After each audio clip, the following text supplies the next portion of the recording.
Buen día, hermanos, ¿cómo están? Vamos a tener nuevamente una palabra de oración para poder ya pasar al pasaje.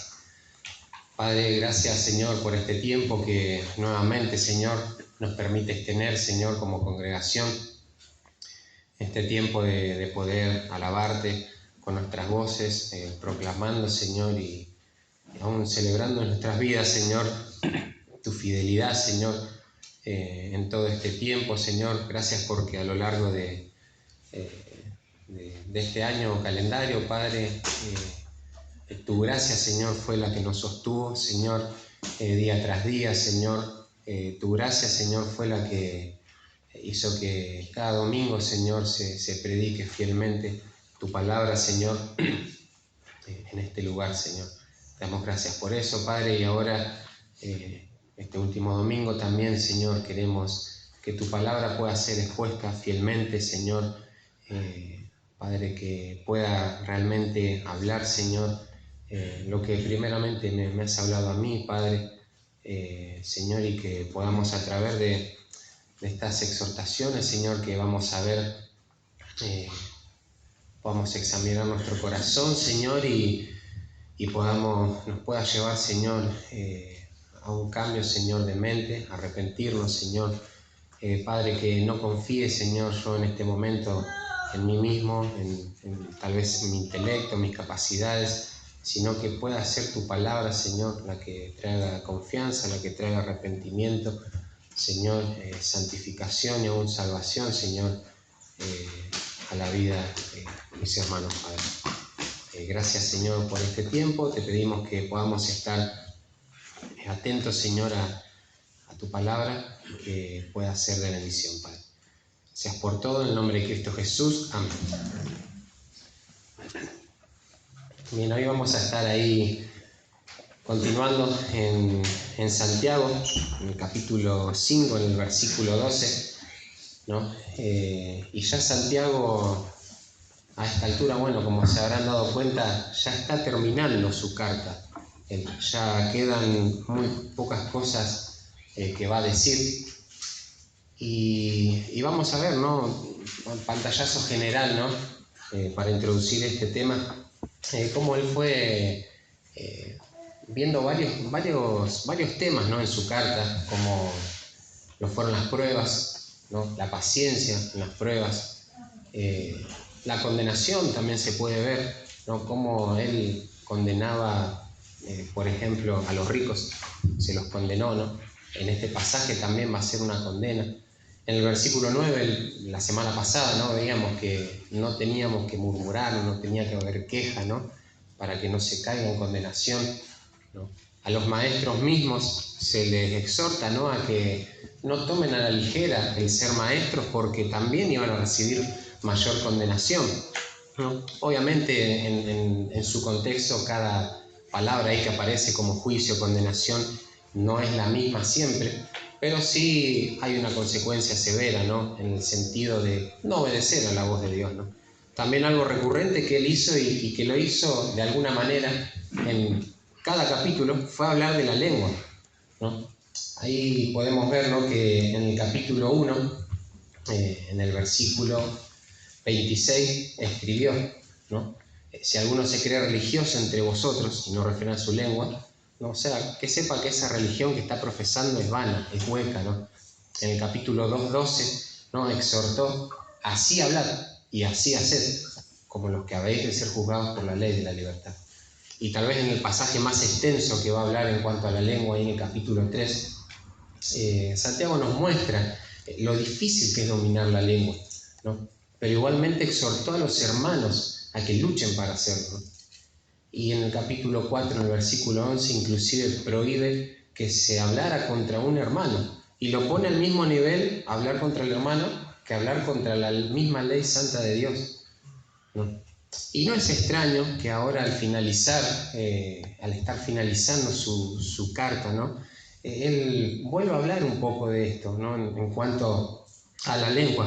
Y en este versículo que vamos a estar viendo hoy, él lo va a hacer también, pero en cuanto a los juramentos, ¿no? Esos juramentos ligeros que estaban haciendo estos creyentes o supuestos creyentes, ¿no? Los que no pueden controlar sus palabras obviamente evidencian tener una fe no salvadora, ¿no? Porque los que han sido salvos evidencian salvación aún en el dominio de su boca, ¿no? Y Santiago entiende que las palabras manifiestan lo que hay verdaderamente en el corazón. Es una manifestación externa de la fe que hay en el interior, ¿no? Jesucristo mismo también decía, ¿no? O sea, de la abundancia del corazón habla la boca, ¿no? Y acá en el versículo 12 vamos a encontrar la primera de varias órdenes o exhortaciones, ¿no? Con las que Santiago va a terminar su carta, ¿no? Y al ir finalizando va a hablar de temas variados, va a ir resumiendo, ¿no?, sus ideas, ¿no? Y toca varios asuntos importantes en estos últimos versículos, ¿no?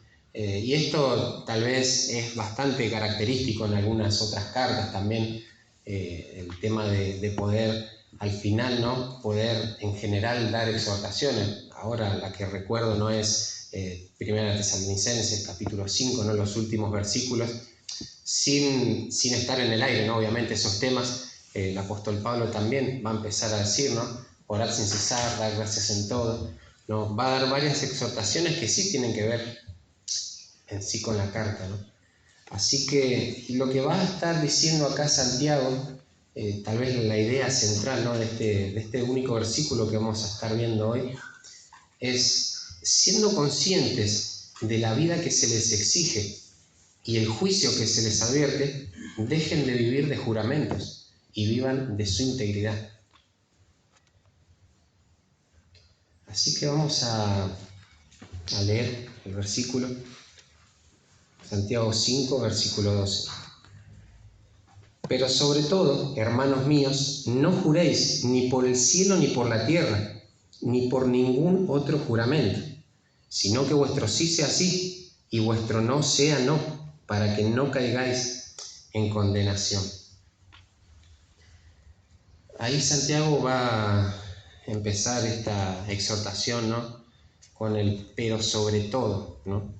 Y la frase nos va a mostrar una diferencia, ¿no?, entre la exhortación que sigue, ¿no?, y las que están dentro de la epístola, ¿no?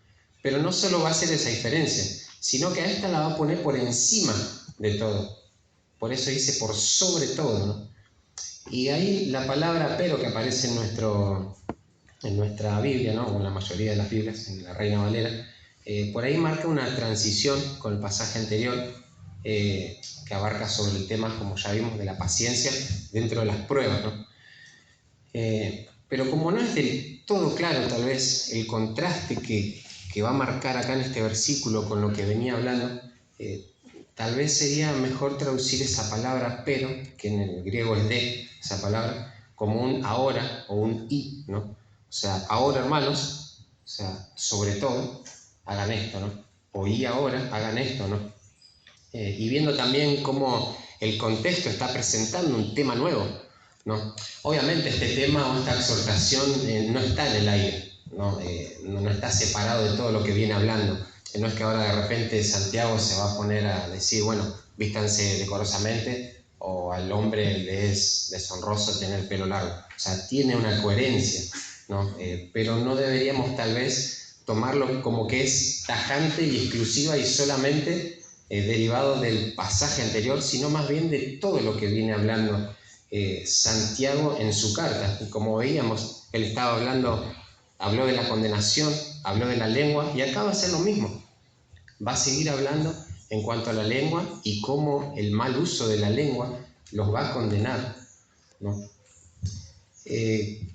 También, ¿no?, hay otros aspectos que no los vamos a mencionar, ¿no? Pero una vez más acá Santiago, ¿no?, va a usar una referencia casi literal del Señor Jesucristo, como ya vimos que lo hizo muchas veces, ¿no?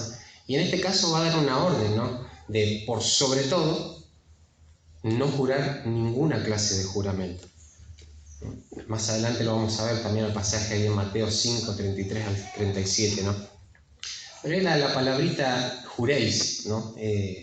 Es, bueno, declarar bajo, ¿no? Es jurar. Se usa para afirmar o negar algo bajo juramento, ¿no? Y muchas veces se acompaña ese juramento por lo que uno está jurando. Por ejemplo, no sé, aquí en este caso, por ejemplo, estaban jurando por el cielo, o sea, te juro por el cielo o por la tierra tal cosa, ¿no? Y quisiera que veamos varios aspectos en cuanto al juramento o el jurar, porque creo que son importantes para entender lo que Santiago les está queriendo decir con estas palabras a su audiencia, ¿no?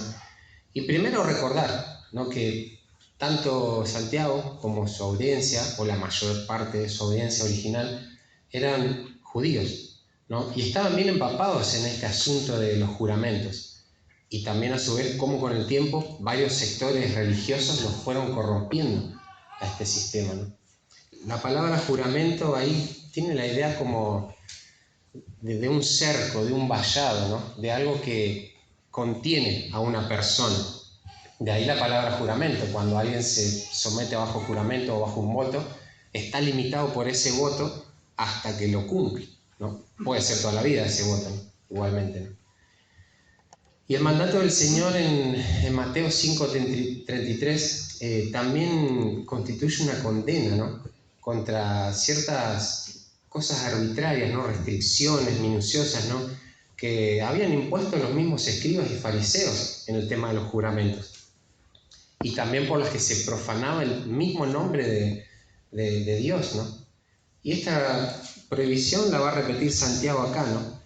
Y también esa misma palabra la podemos ver ahí que está en Hebreos 6:16, ¿no?, cuando se refiere a la confirmación de un pacto entre hombres, que garantiza, ¿no?, el cumplimiento de lo que se acordó, ¿no? Dice, ¿no?, el fin de toda controversia es el juramento para confirmación, dice ese versículo, ¿no? También en otro aspecto, ¿no?, los juramentos jugaban un papel muy importante en esa época, no solo por lo jurídico, tal vez lo más grande, lo gubernamental, o el estar frente a un juzgado, ¿no?, sino para la vida diaria, para la vida cotidiana. También eran declaraciones que efectuaba una persona a fin de prometer o de garantizar que se iba a cumplir este voto, ¿no?, o que esta afirmación, esto que estaba diciendo esta persona, era cierto. Y en el Antiguo Testamento vemos cómo que el nombre de Dios es invocado en estos juramentos, ¿no? Se invocaba el nombre de Dios para garantizar que esto iba a ser cierto, que esto iba a ser hecho, que se iba a cumplir, para comprobar la veracidad, ¿no?, de lo que se estaba declarando, ¿no? Y bueno, se solían acompañar muchas veces con otros ritos o formalidades, costumbres, ceremonias. Podemos ver cómo se levantaban las manos hacia el cielo para juramentar. Vemos en el caso ahí en Génesis, cuando Abraham le dice al siervo que jure y que haga poner su mano bajo el muslo, ¿no? En Israel, por ejemplo, se pronunciaban estos juramentos en un lugar específico donde los profetas o los sacerdotes tenían que dirigir esta ceremonia. En otras ocasiones el que juraba también partía un animal en dos y cruzaba por el medio. Eso también lo podemos ver en Génesis. Se juraba por la vida de la persona con quien se hablaba, por la vida del rey y, como ya vimos, por Dios mismo, ¿no? Un gobernante inclusive podía jurar por él mismo, podía poner su propia vida, ¿no?, bajo esa carga, ¿no? Y acá en este aspecto también implica, ¿no?, que el tema del juramento incluía, por así decirlo, una especie de maldición sobre uno, ¿no? No porque uno quiera ser maldecido, pero en el sentido ¿no? No sé si se acuerdan la frase que se usa en el Antiguo Testamento, ¿no? Así me haga Dios y aún me añada, ¿no?, si no cumplo con tal cosa. Bueno, está invocando a Dios para que sea juez y para que Dios mismo lo castigue si no cumple con eso. Es como decir que sea castigado si estoy mintiendo o que sea castigado si no cumplo con lo que dije, ¿no? O sea, no eran palabras vanas. O sea, se sabía que una vez hecho el juramento, el que juramentó esto lo tenía que cumplir sí o sí, porque si no, iba a estar usando en vano el nombre del Señor y se exponía ante el juicio de Dios, ¿no? Estaba prohibido también jurar por otros dioses, por un dios falso. Ahí en Josué 23:7 lo podemos ver, ¿no? Y el hecho de hacer un juramento en muchos momentos implica también la falta de confianza en las personas, la falta de confianza en las meras palabras de estas personas, ¿no? Y claro, o sea, el ser humano no es confiable, ni confiable. Por eso necesita, ¿no?, que alguien le jure algo mayor, por algo mayor que sus propias palabras o por él mismo, ¿no? Vemos, o sea, ahí, bueno, juro por el cielo, juro por la tierra, juro por Dios. Claro, porque no hay confianza en el corazón caído, ¿no?, pecaminoso, no va a confiar ni va a ser confiable tampoco, ¿no?, en este tema. Y ahí cuando mencionamos, ¿no?, ni por el cielo ni por la tierra, ahí entramos en otra sección, ¿no?, de lo que es el juramento. Y es que en la ley antigua había parámetros bien establecidos con relación a los juramentos y la forma de realizarlos, ¿no? En el Pentateuco y otros libros más vamos a ver que en el caso de que el juramento sea sumamente necesario, o sea, y solo por eso se tenía que hacer en realidad un juramento, solo se tenía que invocar el nombre de Dios. Pero ya vimos los ejemplos, ¿no?, de que se hacía juramento por los reyes, por la misma persona con la que se hablaba, o incluso por uno mismo, ¿no? Y ya se ve un poco la distorsión en este asunto. Y ya para el tiempo de Cristo, las menciones del Antiguo Testamento con respecto a esto ya habían sido redistorsionadas, muy desvirtuadas, ¿no?, por los escribas, por los fariseos y por otros grupos más, ¿no? Se juraba por la cabeza, se juraba por los ángeles, por el templo, por el oro del templo, por el altar, por la ofrenda del altar, por Jerusalén, ¿no? Y los fariseos, ¿no?, los escribas, habían, por así decirlo, como fabricado una manera, un sistema de estos juramentos en el que se pueda jurar, pero sin meter a Dios en el asunto, ¿no? O sea, entonces, como Dios no estaba metido en la cuestión, supuestamente, estos juramentos tenían la opción, y más que opción, toda la intención, de ser violados, ¿no?, de no ser cumplidos. Y ahí vemos la hipocresía en las palabras de estos hombres, de generar estos juramentos solo para sus vicios, ¿no? Según lo que enseñaban, ¿no?, ciertos rabinos, ciertos maestros, solo eran obligatorios los votos que se hacían al Señor. Y bueno, esto tiene coherencia, o sea, no es del todo errado, ¿no? Pero claro, en su mente, Dios era parte de un juramento solo si se invocaba específicamente su nombre. Así que todos los demás juramentos podían ser violados, ¿no? Y es tonto pensar esto, ¿no? Es como que hoy alguien te diga, che, pero me prometiste que iba a hacer tal cosa, y vos le contestes, no, pero tenía los dedos cruzados. O sea, es ridículo. No tiene sentido, ¿no? Y esta forma de juramentos era solo para esconder el corazón pecaminoso, malicioso de estas personas, ¿no? La falta de compromiso con sus palabras, la falta de integridad, ¿no? Entonces Jesús condenó el jurar de esta manera tan liviana e indiscriminadamente, ¿no? Y los denuncia ahí en Mateo 23, 16 al 22 y 5, 33 al 37. Y vamos a leer esos pasajes.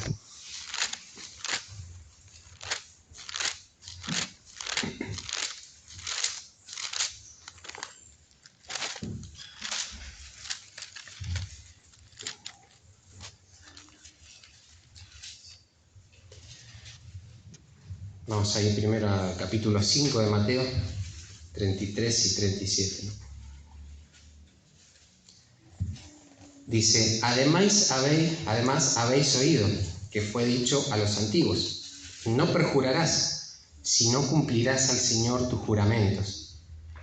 Pero yo os digo, no juréis en ninguna manera, ni por el cielo, porque es el trono de Dios, ni por la tierra, porque es el estrado de sus pies, ni por Jerusalén, porque es la ciudad del gran rey, ni por tu cabeza jurarás, porque no puedes hacer blanco o negro un solo cabello. Pero sea vuestro hablar sí, sí, no, no, porque lo que es más de esto, del mal procede. Y vamos ahí a Mateo 23, 16 al 22.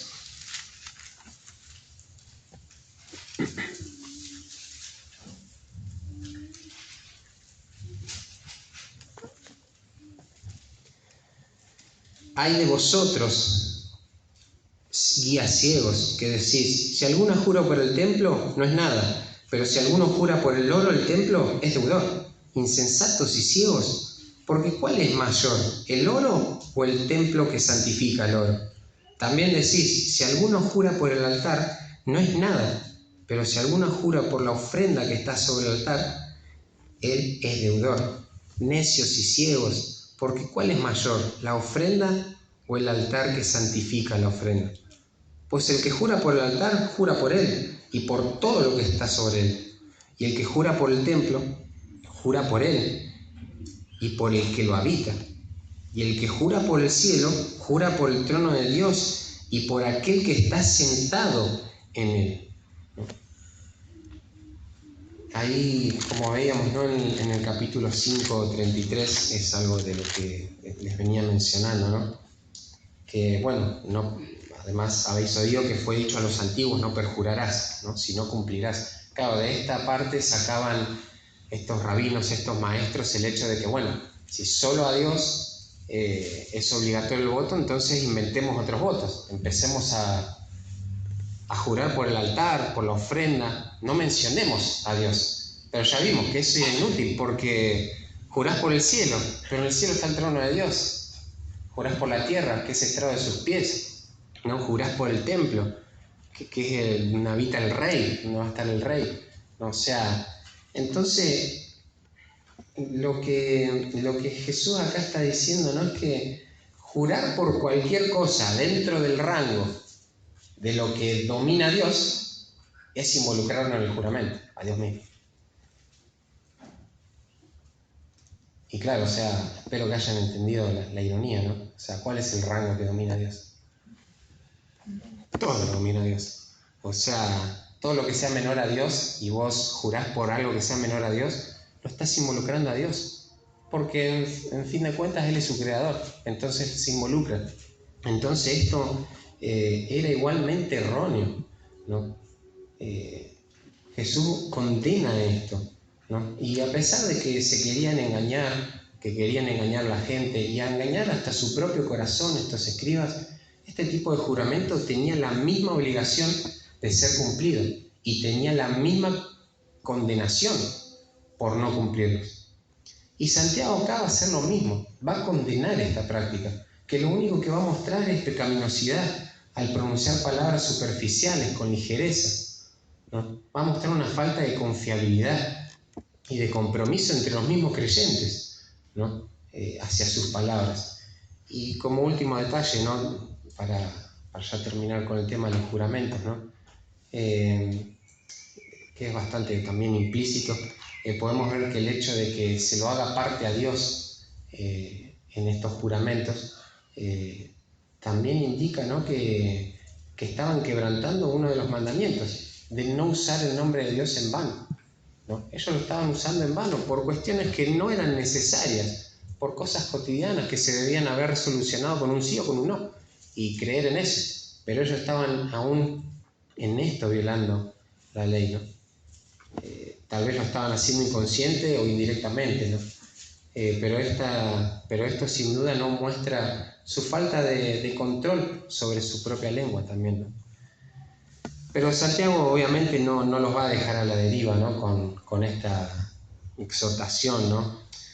Sino que esta prohibición va a darle la oportunidad a Santiago, ¿no? O el pie, para marcarle dos razones o dos realidades por las que no debían seguir jurando o manejándose de esta manera.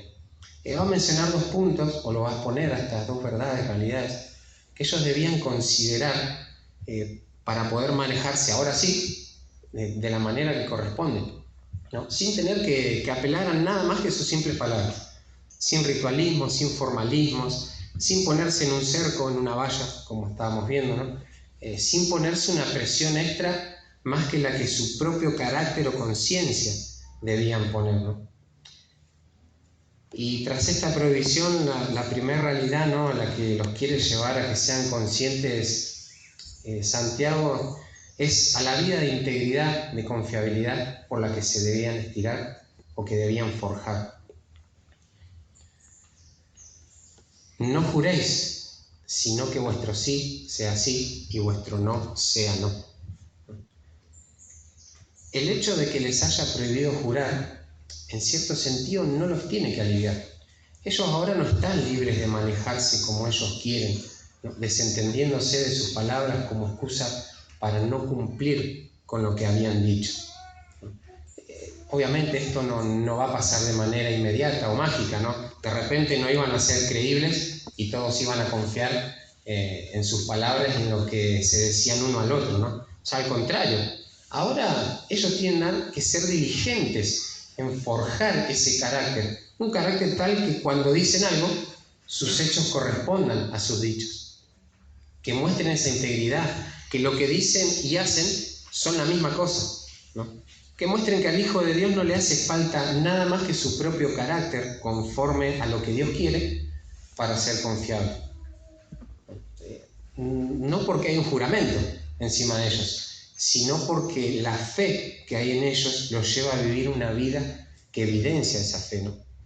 Y en este caso lo van a evidenciar al cumplir lo que dicen sin ningún tipo de ritualismo, formalismo ni ceremonia, al no usar su lengua de manera vana, ¿no? El decir juramentos es algo muy necesario entre creyentes, porque en el hablar mismo ya tiene que haber honestidad, sinceridad.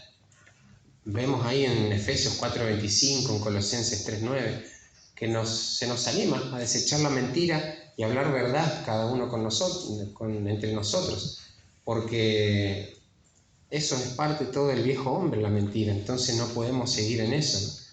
Y la vida del creyente debe mostrar esta integridad. Para los creyentes un simple sí o un simple no ya tiene que bastar, porque son fieles en cumplir su palabra y en obedecer a Dios en cuanto a este tema. Y esto es lo que Jesús mismo también exige a sus discípulos, ¿no? Cuando digo discípulos, me estoy refiriendo a todos sus discípulos, hasta hoy en día, ¿no? Es un fruto que debe verse en los creyentes. Jesús mismo no empleó ningún tipo de juramento para confirmar la autoridad de lo que él estaba enseñando, sino que lo apuntó al carácter, a la integridad del Hijo de Dios, que no necesita demostrar veracidad mediante ningún juramento. Y es por esto que en el Sermón del Monte Jesús mismo exhorta a sus seguidores a abstenerse de este tipo de prácticas, ¿no? Pero él agrega, ¿no? Pero vuestro hablar sea sí, sí, y su no, no. Porque lo que es más de esto, del mal procede. O sea, lo que tengas que agregarle a tu declaración procede del mal. Bueno, en el original dice procede del maligno. Y el maligno sabemos quién es, el padre de las mentiras, ¿no? Y justamente estos fariseos, estos escribas, estaban haciendo estos juramentos, estos tipos nuevos de juramento para justamente poder mentir y poder llevar su vida exterior como que eran perfectos, intachables, ¿no? O sea, todo esto procede del maligno y obviamente Santiago no va a decir eso, pero va a decir que eso les va a traer condenación, ¿no? O sea, si son hijos de mentira, si son hijos del padre de mentira, van a ser condenados, ¿no? Y claro, Jesús mismo está dando ejemplo de esto, ¿no? En este pasaje de cómo debe ser esto, pero no solo dando un mandato, sino en la práctica también. Él nunca confirmó sus enseñanzas o lo que decía, ¿no? Bajo juramentos. En Mateo 7, 28 y 29, ¿no? Cuando termina el sermón, su discurso, ¿no? Dice que la gente se maravillaba porque les enseñaba bajo juramento. No dice eso, sino como quien tiene autoridad. Y claro, esa autoridad no era solo porque fue el mejor predicador que existió y que tocó la tierra, ¿no? Sino también por su vida perfecta, íntegra. Jesucristo era lo mismo en palabras y hechos. Y bueno, no me voy a poner a hablar de Cristo porque no termino más y cualquier definición que pueda dar de Él nos queda corta. O sea, Él es Dios, ¿no? E incluso muchas veces Él empezaba a hablar con esa frase tan conocida, ¿no? De cierto os digo, ¿no? O sea, solo alguien totalmente íntegro podía comenzar a hablar con esa frase. Tal vez conocemos el término, y lo usamos nosotros, amén, ¿no? Que generalmente lo usamos cuando terminamos de orar, decimos amén, que así sea, que esto sea cierto, o sea, esto es real, quiero que sea así, ¿no?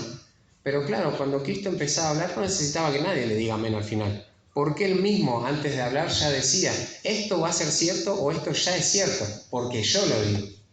O sea, esa autoridad no la tiene nadie, pero esa integridad es la que Dios está exigiendo en cierto estatus, ¿no? de sus propios discípulos, ¿no? Y dice, no como los escribas, ¿no? Que de la boca para afuera sabían aparentemente todo, pero por dentro no entendían nada, ¿no? Vivían todavía su vida impía, ¿no? Entonces no es un juramento, ¿no? Sino una vida íntegra lo que debe respaldar nuestras palabras al comprometernos con un sí o con un no. Es la vida de Cristo la que se debe imitar para poder aspirar a esta integridad. De hecho, en Santiago podemos ver, ¿no? Bueno, y cuando repasábamos algunos pasajes paralelos también veíamos cómo, por ejemplo, el rico, tal vez un contrato de palabra, pero se comprometía a pagarle al jornalero cada día su jornal. ¿Y qué hizo el rico? No lo hizo, ¿no? Pero claro, Dios ahí muestra que Él sí le va a pagar, ¿no? Él va a pagar con su justa condena a estos ricos. Él lo dice y lo hace. Entonces, al hacer esto, nosotros, al ser íntegros en nuestra manera de hablar, estamos reflejando el carácter de Dios. Que Dios no es diferente a lo que hace o a lo que dice. Siempre se va a corresponder, es una perfección de Dios. Entonces nosotros debemos reflejar esto mismo también, de que lo que decimos es lo que vamos a hacer, porque es una misma cosa, ¿no? Algo así también tiene la idea la palabra íntegro, ¿no? Es algo completo, perfecto, ¿no? Que ya está maduro, es una sola cosa, ¿no? Entonces nosotros debemos hacer esto mismo, ¿no? ¿No? Y el creyente verdadero no es que jamás va a caer en esto, ¿no? O no puede errar en esto, pero sí que no va a ser la constante en su vida, ¿no? Va a ser cuidadoso en sus palabras, cuando sabe que el nombre de Dios está en medio, y a su vez va a luchar para que su vida corresponda con sus palabras, que ya no van a ser pronunciadas vanamente o con ligereza, sino con el peso de que su vida respalda lo que diga. Y así una vez más evidenciar su fe verdadera, controlando en algún aspecto más su lengua, ¿no? Y a simple vista parece como el tema, tal vez hasta medio desubicado lo que está diciendo Santiago, pero recordemos esto, ¿no? Santiago siempre lo que va a hacer es contrastar la fe verdadera de la fe que no es verdadera, ¿no? Una fe que salva y una fe que condena, ¿no? Y qué feo cuando entre propios cristianos, ¿no? Por ejemplo, decimos, no, tal persona me dijo que va a venir hoy, pero vos sabés que no va a venir, porque su vida no es una vida seria, no es una persona que vos ves su carácter y decís, sí, esta persona va a cumplir, ¿no? O inclusive entre nosotros mismos, a mí me ha pasado, ¿no? Una vez, por ejemplo, alguien me dijo, che, voy a ir a tu casa tal día. Bueno, te espero, le dije. Y eso fue todo. Y en la semana no vino, entonces el domingo le dije, che, mirá, te comprometiste a ir, ¿viste? No, yo no me comprometí, me dijo. Yo solo te dije que iba a ir, pero no me comprometí. Claro, o sea, ese error que tenemos en la mente, el pensar que tenemos que tirar una muletilla o decir una frase especial para que nuestra palabra sea real, ¿no? Tal vez entre nosotros, entre los creyentes, no está la palabra, te lo juro, ¿no? Pero usamos la frase delante de Dios. ¿No? Pero delante de Dios estamos siempre también. Entonces no nos sirve de nada esas palabras. Y a su vez estás hablando de Dios, estás nombrando el nombre de Dios en un asunto que es totalmente innecesario traerlo. O sea, que algo que con tu carácter ya se tendría que solucionar. Pero claro, tenemos que crecer en ese carácter íntegro para que yo sepa que lo que dije que sí lo voy a cumplir, pero a su vez para que mi hermano entienda que, bueno, Johnny me dijo que sí, y listo. Más allá, obviamente, uno es humano, se puede equivocar, pero que no haya duda, no haya esa desconfianza total en el hermano, ¿no? A esto nos anima, ¿no? Pero qué feo, ¿no? Como decía, cuando no confiamos ni siquiera entre nosotros mismos, ¿no? Y tenemos que estar usando frases, ¿no? O O a veces, no sé, parece que tenemos que firmar algo, nos tenemos que grabar para entender lo que dijimos o confirmar que eso se va a hacer, ¿no? O estar recordando todo el tiempo, ¿no? Pero acá Santiago anima, ¿no? O sea, no usen nada de esas cosas. Más bien, involúcrense en forjar su carácter, o sea, sean diligentes en eso, para que solo sus palabras, cuando digan que sí, es sí, ya sepan todos que es sí, y cuando digan que es no, ya sepan que es no, ¿no? Y ahí en el segundo punto, en lo segundo que les quiere aclarar Santiago, ¿no? Lo segundo que quieren que tengan en cuenta no es considerar la realidad de la consecuencia del perjurio. Dice, no juréis para que no caigáis en condenación. Y ahí la palabra condenación, como les decía, ¿no? La palabra condenación, juicio, a veces aparece varias veces en Santiago, pero no siempre tiene en el original la misma palabra, ¿no? Acá en el versículo 9 de Santiago 5, ya por ejemplo no es la misma palabra, ¿no? Acá se usa la palabra crisis, ¿no? En este pasaje, en el versículo 12, que bueno, se refiere a un juicio, a una condenación, denota tal vez un proceso de investigación, ¿no? Distinguir, separar, ¿no? y dar una sentencia a esta persona. Claro, a veces vamos a ver esa palabra condenación o juicio que pronuncia Santiago, pero que es hacia los creyentes, no es un juicio eterno en el infierno, no se refiere a eso, pero sí se refiere a una consecuencia grande, o sea, a un castigo que Dios les va a dar. Como creyentes sí, no los va a condenar, pero van a tener sus consecuencias. Pero esta palabra de acá no es esa, sino que es la que se usa para cuando un inconverso va a ser condenado, ¿no?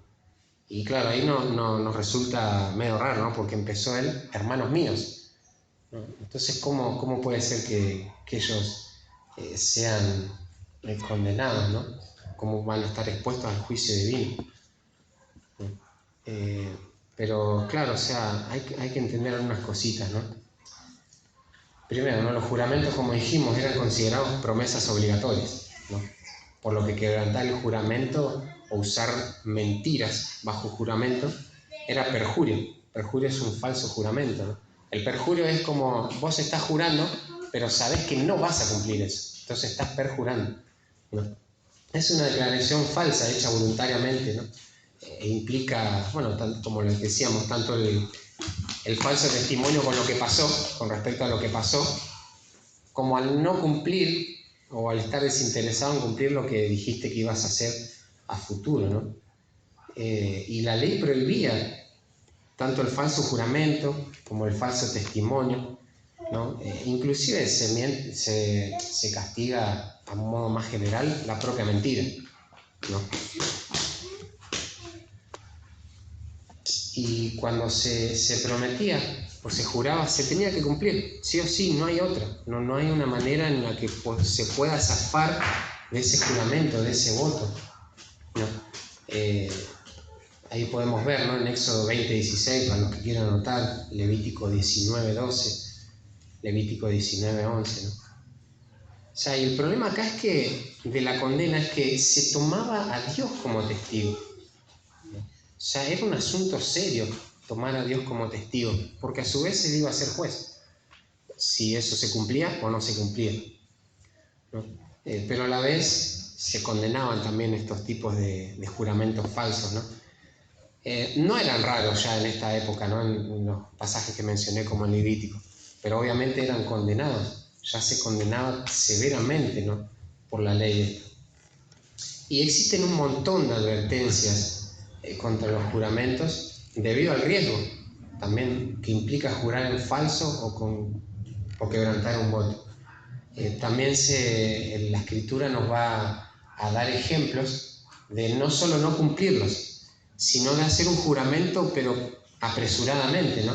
Y ahí en Jueces, capítulo 11, del versículo 30 al 36, vemos cómo este hombre Jefté, ¿no? Hizo un juramento apresurado.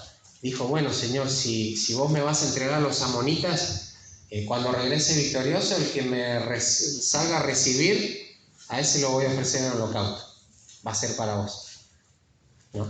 Y bueno, el hombre este fue y ganó esas batallas. ¿Y quién salió a su encuentro? Su única hija, ¿no? Que era virgen, que era joven. Entonces el hombre dijo, no, hija, ahora sos causa de mi angustia.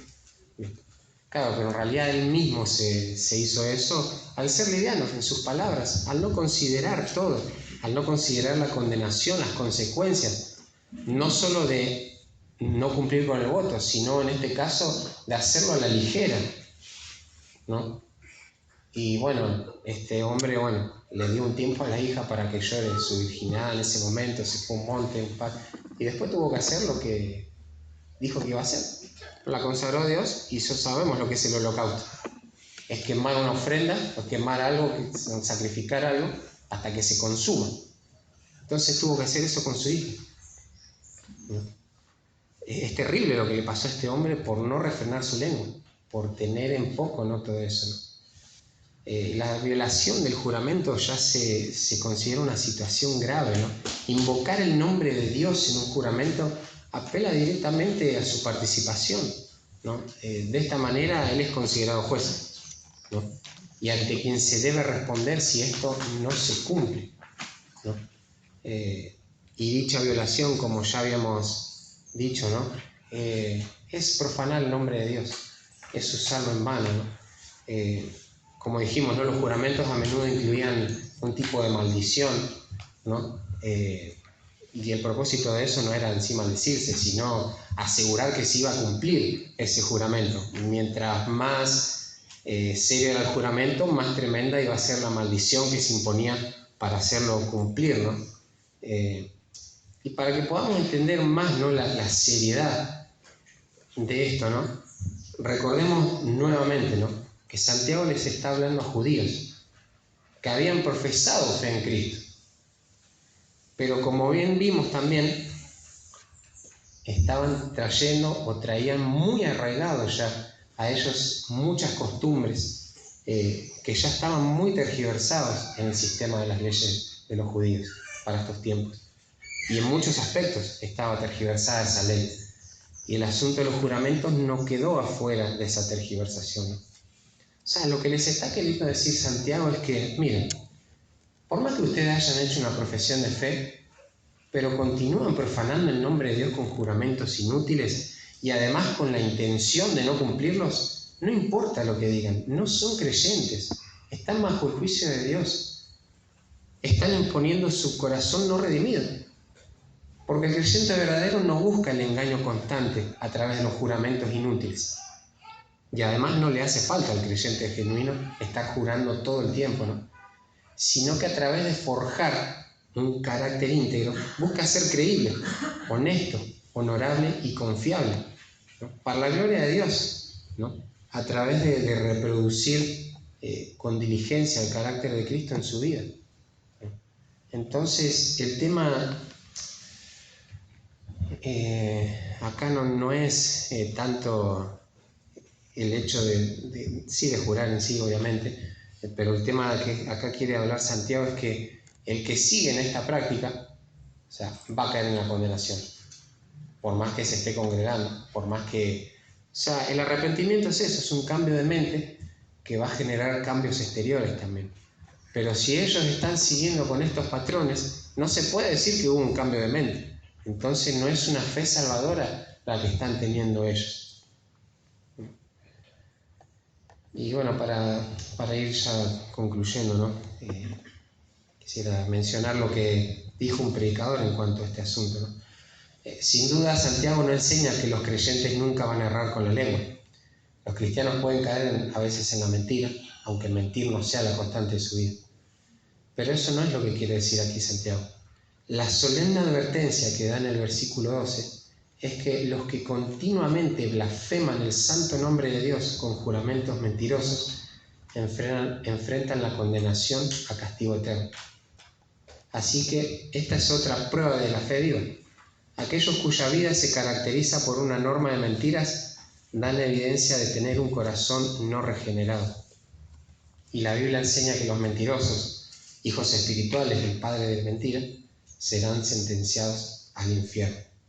O sea, es algo tremendo lo que está hablando nuevamente acá Santiago, hablando otra vez de la lengua, ahora en el aspecto de la ligereza, de tomar el nombre de Dios en vano, de usar juramentos que no se deben jurar, pero a su vez, como decíamos, esta prohibición no los va a dejar solo con eso, les va a dar las herramientas, ¿no? Bueno, ustedes ahora no juren, pero no les va a decir, miren, no tienen que jurar, la verdad no sé cómo van a hacer para que la gente le crea. No, les dice, o sea, no juren, o sea, tienen que ser íntegros, no tienen que inventar nada nuevo. O sea, eso es lo que Dios exige de ustedes como hijos suyos. O sea, no juren, sean conscientes de esa vida íntegra, pero a su vez no juren, sean conscientes de la condenación que van a tener si siguen ese patrón, ¿no? Y obviamente Santiago los está animando, y no vemos acá como en el caso de los ricos, donde no hay una advertencia, donde no hay un aviso en sí, sino a los ricos ya se les dice que está viniendo la condenación. Pero acá se les advierte, o sea, hermanos, no hagan esto para que no caigan en condenación. O sea, evidencien su fe a través de esto también, ¿no? Y por ahí alguna que otra pregunta, ¿no?, que nos podríamos estar haciendo, ¿no?, en esta mañana, ¿no?, en cuanto a esto que habla Santiago. O sea, ¿tenés una vida creíble? O sea, ¿tus palabras corresponden a tus actos? Cuando estás hablando con alguien, esa persona puede fiarse de lo que estás diciendo porque ve tu vida, ve tu carácter, que te estás estirando por lo que Dios quiere. O sea, ¿y cómo estás demostrando tu salvación aún en esto? ¿No? Obviamente no va a haber perfección, ¿no?, como nadie la pide, ¿no?